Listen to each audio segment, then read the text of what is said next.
Welcome to Enunciate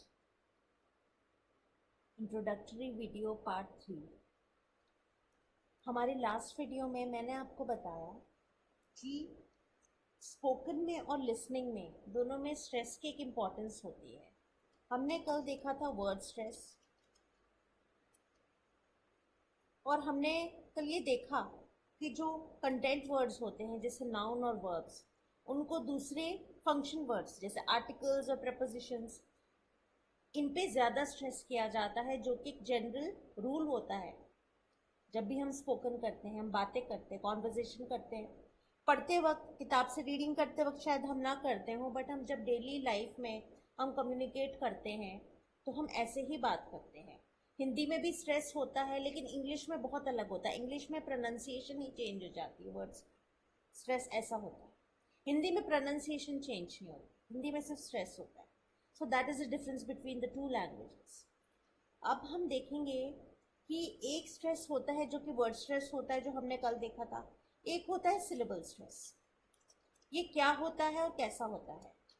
तो पहले हम ये जान लें कि सिलेबल क्या होता है। अच्छा, वर्ड क्या होता है? Word is an arrangement of letters having a meaning, which convey a meaning and have a sound. ठीक है? As a unit they produce a sound, have a sound, they produce a sound. ठीक है? हर word की एक sound होती है, उसकी pronunciation होती है और एक मीनिंग होता है उसका। अब सिलेबल क्या होता है? Syllable is a unit of a word. एक वर्ड का एक इकाई होती है, एक यूनिट होता है जिसको हम सिलेबल बोलते हैं। एंड ये जो यूनिट होती है, इसकी हम साउंड को हम सिलेबल बोलते हैं। जैसे मैं बोलती हूँ ईगो, ठीक है, 3 लेटर वर्ड, इसमें 2 साउंड्स है, ई गो, ई गो। यहाँ पे हम इस वर्ड में 3 लेटर वर्ड है, लेकिन इसमें 2 सिलेबल्स हैं। एक सिलेबल है ई और दूसरा है go. BAT bat, 3 letter word again, लेकिन इसमें एक ही सिलेबल है, इसमें 2 सिलेबल्स नहीं। तो क्या हम ये मान लें कि वॉवल्स के हिसाब से हम सिलेबल को काउंट करते हैं कि यहाँ पे अगर 2 वॉवल्स हैं तो यहाँ पे 2 सिलेबल है, मतलब एक यहाँ पे एक वॉवल अकेला एक सिलेबल बना रहा है, और दूसरे सिलेबल में जी अकेले सिलेबल नहीं बना सकता। कॉन्सोनेंट कभी अकेले सिलेबल नहीं बना सकता, उसको एक वॉवल की हेल्प चाहिए सिलेबल बनाने के लिए। यहाँ पे एक ही वॉवल है इस वर्ड में। ठीक है, हम एक लंबा वर्ड देख लेते हैं, BLACK, 5 लेटर वर्ड। यहाँ पे भी सिर्फ एक ही सिलेबल है।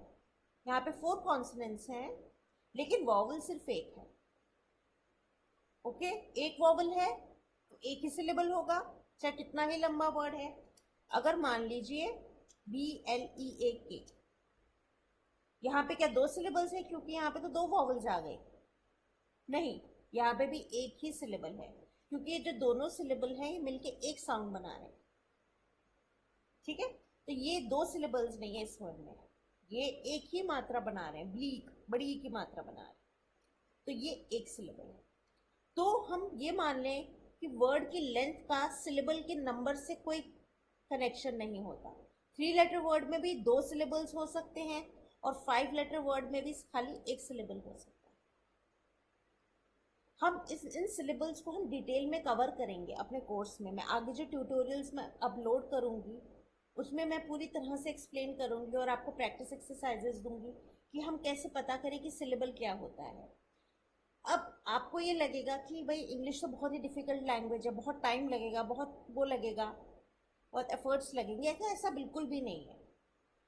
देखिए, अगर आपको स्पोकन करनी है तो मार्केट में बहुत अच्छी अच्छी किताबें, आपको ट्यूटोरियल की ज़रूरत ही नहीं है, इतनी अच्छी बुक्स हैं। अगर आपको सिर्फ रट के और सेंटेंसेस बोलने हैं, ट्रांसलेशन करनी है, ऐसी किताबें भी हैं जो कि आपको ट्रांसलेट करके बता देंगी। लेकिन अगर आपको नेचुरली बोलना है, तो आपको ये सब जानना बहुत ज़रूरी है। अगर आपकी ये एक्सपेक्टेशन है इस कोर्स से,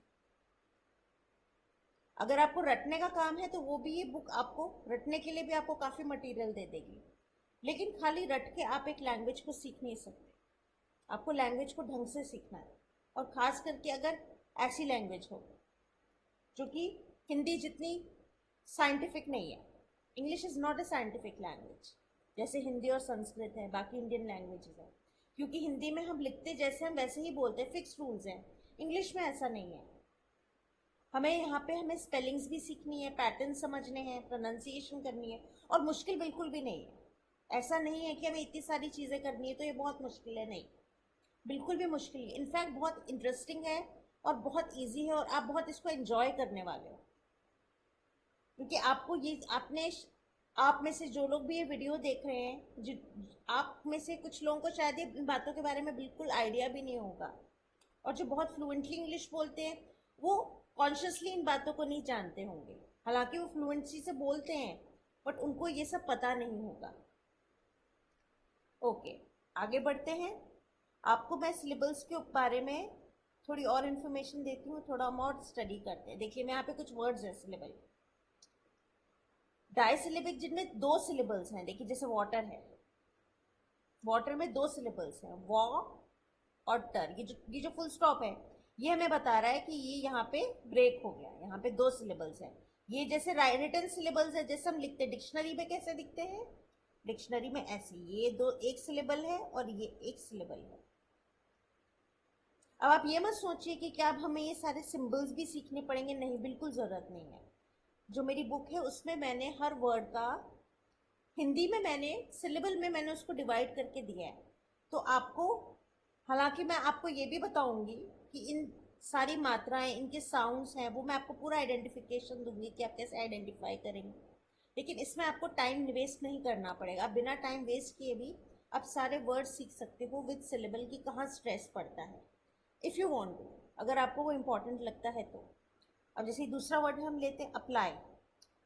अप्लाई, 2 सिलेबल्स। अच्छा, अब आप ये यहाँ पे ये बार देख रहे होंगे, मैं एक बार जूम कर लेती हूँ इसको। आपको ये बार दिख रहा होगा यहाँ, देखिए ये एक वर्टिकल बार है। ये जिसके सामने पड़ता है, जैसे ये इसके सामने ये बार है, इसका ये इंडिकेट करता है कि जो स्ट्रेस है वो इस पार्ट पे होगा, इस लेवल पे होगा, इस पे नहीं। तो हम ऐसे बोलते हैं अप्लाई, अप्लाई, जो जोर है हम इस पे देंगे। वाटर में देखिए, वाटर में वॉ के सामने ये बार है, vertical bar. So this means कि जो स्ट्रेस होगा वो वॉ पे होगा, वाटर। अब जैसे परचेस है, परचेस इतना लंबा वर्ड है, लेकिन इसमें सिर्फ 2 सिलेबल्स हैं, पर और चिस। हम लोग इसको इंडिया में परचेस बोलते हैं, परचेज, लेकिन इसकी एक्चुअल प्रोनाउंसिएशन है, अगर इंडियन प्रोनाउंसिएशन है तो ठीक है। लेकिन आजकल ये हो रहा है कि आप जैसा वर्क एरिया है, अगर आप मोस्टली, अगर आप किसी आईटी में आप काम कर रहे हैं, तो आप फॉरेनर्स के साथ मिलके कर रहे हैं, आप उनसे फ़ोन पे बात कर रहे हैं, जूम मीटिंग्स में बात कर रहे हैं। कई बार उनको आपको समझना और कई बार आपके लिए उनको समझना बड़ा मुश्किल होता है। हालांकि बोल इंग्लिश आप ठीक रहे हो, ग्रामर में थोड़ी बहुत मिस्टेक्स भी हो सकती है, इंग्लिश तो वो भी अच्छी नहीं बोलते, उनकी इंग्लिश में भी बहुत फ्लॉज होते हैं, वो भी ढंग से, जैसे हमारी हिंदी फ्लॉलेस नहीं है, उनकी इंग्लिश भी फ्लॉलेस नहीं है, बट हमारी थोड़ी ज़्यादा ख़राब हो जाती है। और वो इसलिए ज़्यादा ख़राब होती है क्योंकि हमें इन चीज़ों के बारे में जानकारी नहीं है।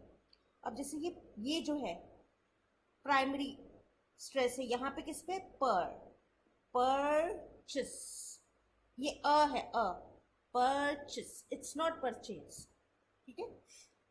तो आइडिया ये है कि हमें अंग्रेज नहीं बनना है, हमें अमेरिकन नहीं बनना, हमें ब्रिटिश नहीं बनना, बट हमें लैंग्वेज को समझना है कि हम इस तरह से बात करें एटलीस्ट उन लोगों के साथ कि जो वो बोले वो हम समझ सके और जो हम बोले वो समझ सके।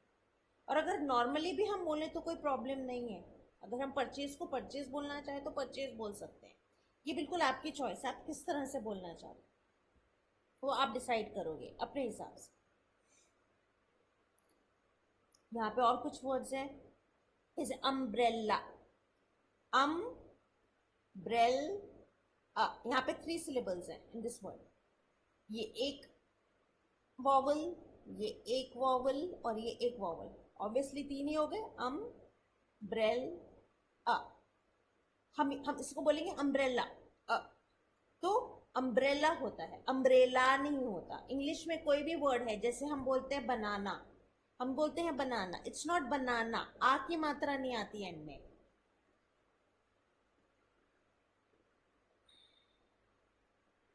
जैसे बनाना, बनाना हम बोलते हैं बनाना, तो एंड में आ नहीं आता, एंड में क्या आता है, ब ना न। अब सिंपल सा एग्जांपल लीजिए, हमारा अपना वर्ड है, हमारा इंडियन वर्ड है योग, हिंदी में हम इसको योग बोलते हैं। ये जब योग जब वेस्ट में गया, उन लोगों ने इसको बोला योगा, वो इसको योगा नहीं बोलते, वो इसको ये नहीं बोलते, योगा नहीं बोलते, योगा इज रॉन्ग। हम लोग यहाँ पे, क्योंकि उन्होंने योगा लिख दिया इंग्लिश में, तो हमने इसको आ बना दिया योगा, क्योंकि हम बनाना को भी बनाना बोलते हैं, अम्ब्रेला को भी अम्ब्रेला। योगा नहीं है, वो लोग इसको बोलते हैं योग, सॉरी, योग। तो या तो हम इसको योग बोल रहे हैं अगर हिंदी में बोल रहे हैं, या फिर हम इसको बोले योगा अगर हम इंग्लिश में बोल रहे हैं, क्योंकि योगा तो ये डेफिनेटली नहीं है, दिस इज नॉट योगा। या तो आप हिंदी में योग बोलिए या इंग्लिश में आप इसको योगा बोलिए, ठीक है। तो अभी हमने देखा, हमने थोड़ी प्रोनाउंसिएशन देखी, मैंने थोड़ा आपको आइडिया दिया कि प्रोनाउंसिएशन क्या होती है, सिलेबल स्ट्रेस क्या होता है। अब सबसे इंपॉर्टेंट बात जो मैं आपको बताने वाली हूँ कि सिलेबल स्ट्रेस और ज़्यादा इंपॉर्टेंट कब हो जाता है।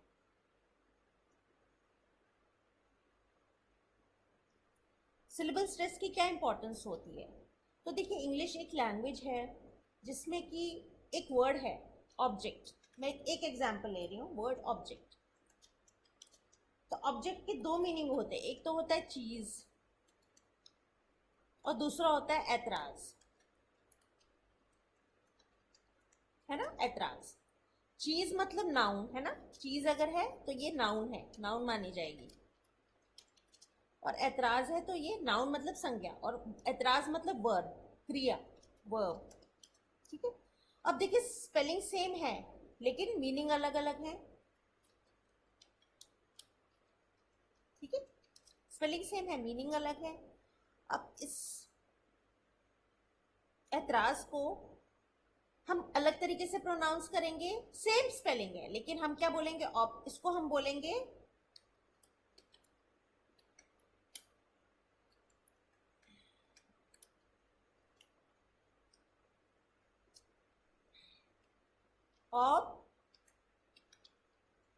ऑब्जेक्ट, ये इसकी प्रोनाउंसिएशन है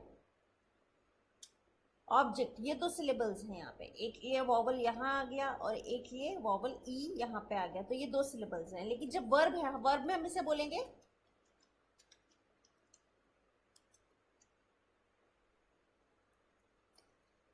ऑब्जेक्ट, ऑब्जेक्ट। तो एक इंग्लिश में एक रूल है, अगर कोई वर्ड है वो नाउन है तो उसमें जो स्ट्रेस होगा वो पहले सिलेबल पे होगा, तो यहाँ पे हम इसे बोलेंगे ऑब्जेक्ट। हमारा जो प्राइमरी स्ट्रेस होगा, जो डंडी आएगी वो यहाँ आएगी, इस पे ज्यादा जोर होगा। लेकिन अगर हम उसी को बोलेंगे वर्ब की तरह, अगर हम इस सेम वर्ड को वर्ब की तरह बोल रहे तो हम बोलेंगे ऑब्जेक्ट, और जो स्ट्रेस होगा वो सेकंड सिलेबल पे आएगा, ठीक है। There are some rules in English which are very easy to learn, and with practice आप उनको फॉलो भी कर सकते हैं, ज़्यादा टाइम नहीं लगेगा आपको वंस यू स्टार्ट प्रैक्टिसिंग। तो जैसे कि a pen, pen is an object, object बोलेंगे। और जैसे मूवीज में टीवी पे लॉयर क्या बोलता है, I object, I object your honour, ठीक है। मैं इस तरह से सिखाती हूँ, अगर आपको इतने डेप्थ में नहीं सीखना है तो भी it is fine, completely fine, ठीक है, आप स्पोकन भी सीख सकते हैं। लेकिन मेरी ड्यूटी ये बनती है कि मैं कोशिश करूँ कि जितना सही हो मैं उतना सिखाऊं, ताकि कल को आप कहीं जाके बोलो तो आपको और मुझको, हम दोनों को एम्बैरेस नहीं होना पड़े।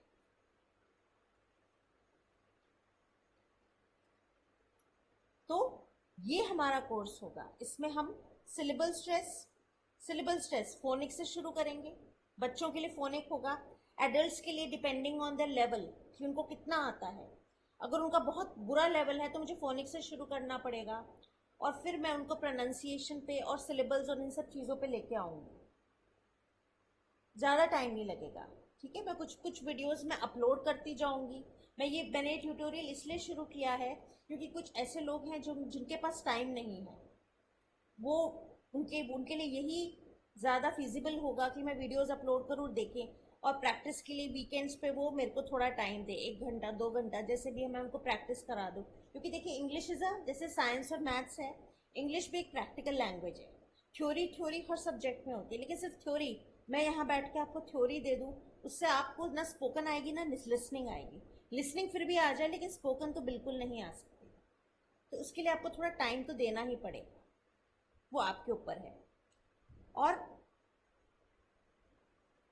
मैंने ये ऑप्शन दिया है आप लोगों को कि अगर आप लोग एनरोल करते हो तो ये जो मेरी बुक है ये अमेज़ॉन पे, फ्लिपकार्ट पे और नोशन प्रेस पे, तीनों जगह अवेलेबल है। आप वहाँ से इसको खरीद सकते हो। बुक बहुत थिक है, मैंने इसको बुक को हिंदी में लिखा है, कुछ पेजेस मैं आपके साथ शेयर करूँगी। तो ये बुक को मैंने हिंदी में लिखा है, एक एक वर्ड की मैंने हिंदी लिखी हुई है इसमें। जैसे टाइटल है यहाँ पे, मैंने बुक के अंदर मैंने सब कुछ स्पेसिफाई किया है, इंग्लिश भी और हिंदी भी है। मीनिंग्स मैंने डाले थे, बट ये बुक बहुत थिक है। अगर मैं मीनिंग्स भी डालती, मुझे मीनिंग्स हटाने पड़े एक एक वर्ड के, तो ये बुक और भी थिक होती कि जो कि बैठ के पढ़ना भी मुश्किल हो जाता। तो जो जितने भी मीनिंग्स है वो सब आपको ट्यूटोरियल्स में मिल जाएंगे, वो मैं आपको सब अलग से दे दूंगी, ठीक है। लेकिन ये बुक आपको बहुत हेल्प करेगी, क्योंकि इससे आपके पास आपको डिक्शनरी खोल के प्रोनाउंसिएशन चेक करने की ज़रूरत नहीं है, बार बार आपको वो काम नहीं करना पड़ेगा। इससे आपका टाइम सेव होगा। और उसके अलावा बुक में ग्रामर भी है, स्पोकन भी है, और फॉर्मल इनफॉर्मल बहुत कुछ है, सिर्फ प्रोनाउंसिएशन नहीं, it's a complete grammar book. Prepositions को ज़्यादा कवर नहीं किया गया है, वर्ब्स को बहुत कवर किया है, वर्ड्स पे ज़्यादा फोर्स वर्ड्स पे दिया है, क्योंकि किसी भी लैंग्वेज को सीखने के लिए आपके पास वर्ड्स होने चाहिए। जब आपके पास वर्ड्स ही नहीं है तो आप रूल्स किस पे अप्लाई करेंगे। मोस्टली मेरे पास जितने स्टूडेंट्स आते हैं उनके पास वर्ड्स ही नहीं है, वो वर्ड सीखते जो उन्होंने लाइफ में कभी नहीं सुने होंगे। आप मेरी वेबसाइट भी विजिट कर सकते हैं, ये मेरी वेबसाइट है। आप वेबसाइट में यहाँ एनरोल करने के लिए आप फॉर्म भी भर सकते हैं, और ब्लॉग भी चेक कर सकते हैं। मैंने पूरी डिटेल्स में एक्सप्लेन किया हुआ है कि लैंग्वेज को हम कैसे सीखेंगे, हम क्या क्या सीखेंगे, everything we are going to cover. और क्योंकि बुक एक्सपेंसिव है, इसलिए मैंने ये ऑप्शन रखा है कि अगर आप इसको ले लेते हैं, बुक को ले लेते हैं, तो आपको जो क्लासेस होंगे उसमें आपको डिस्काउंट मिलेगा। तो एक तरीके से बुक आपके लिए फ्री ही हो जाएगी। यू कैन परचेज, और अगर आप चाहते हैं मैं परचेज करूँ तो आप मुझे बता दीजिए, मैं परचेज करके आपको दे दूंगी, which ever way you would prefer, जैसे आप चाहें।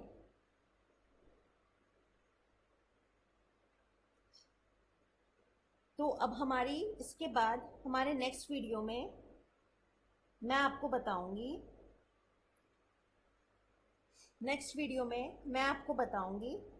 कि प्रोनाउंसिएशन के बाद, प्रोनाउंसिएशन में हमारी लिसनिंग हो गई, हमारी स्पीकिंग हो गई, प्रोनाउंसिएशन के बाद क्या आता है।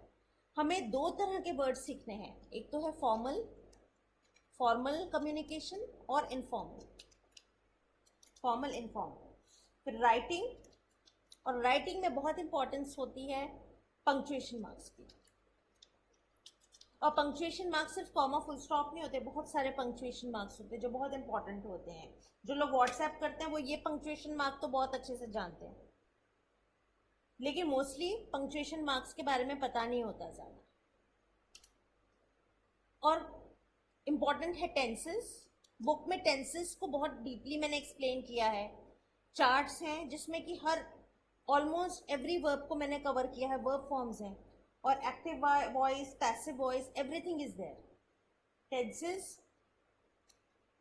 एडजेक्टिव्स, वर्ब्स, एडवर्ब्स, प्रेपोजिशंस को मैंने ज़्यादा कवर नहीं किया है क्योंकि प्रेपोजिशंस मोस्टली प्रेपोजिशंस में आपको प्रैक्टिस की ज़रूरत है, जो कि क्लास में ही हो जाएगी। और जैसे हम क्लास में करेंगे आपको मटेरियल मिलेगा, बुक अकेले मटेरियल नहीं है, आपको हर क्लास के बाद एक पीडीएफ फाइल दी जाएगी जिसमें पूरा मटेरियल होगा, जो भी हमने क्लास में की होंगी सारी एक्टिविटीज़ होंगी, और जो ट्यूटोरियल्स है वो तो ऑलरेडी ही होंगे। तो मैं नेक्स्ट डे फिर मिलूंगी आपको एक नई वीडियो के साथ। Bye for now.